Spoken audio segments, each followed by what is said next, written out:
Today, we're going to talk about defrosting, cooling, and reheating food. It's important to do it the right way. Get it wrong, and food can become contaminated with harmful bacteria and toxins. That can make people really ill.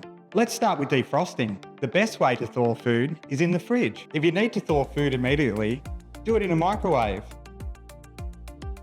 Some do's and don'ts. Don't leave frozen food to thaw on a bench at room temperature. Do make sure food is defrosted all the way through before cooking. Speed is key to preventing the growth of harmful bacteria, which multiply quickly between 5 degrees and 60 degrees Celsius. Food must be reheated rapidly, over 60 degrees Celsius, to avoid the growth of harmful bacteria. One option is a microwave.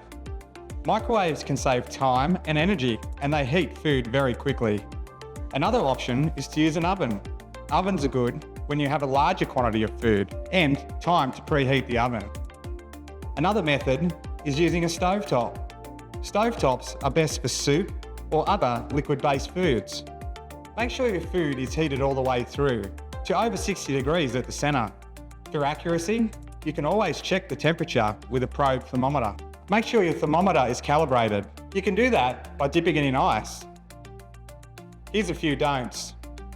Don't heat food in bain-maries, pie warmers, or any other equipment that is actually designed to just hold food hot. This equipment can take too long or not heat the food through enough. Heat food to over 60 degrees Celsius first, then you can transfer it to hot holding equipment. How many times can you reheat food?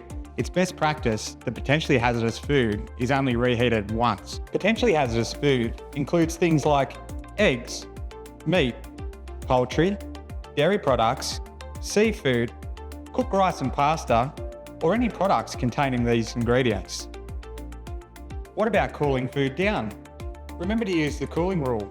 When cooling potentially hazardous food, within the first 2 hours of the cooling process, food must be cooled from 60 degrees down to 21 degrees, and within a further 4 hours, down from 21 degrees to 5 degrees or less. So how can you do that? Divide food into smaller portions in shallow containers to cool. Be careful not to contaminate the food as you do this. Stir liquid foods, such as gravy, often, using clean and sanitised utensils. Use an ice water bath.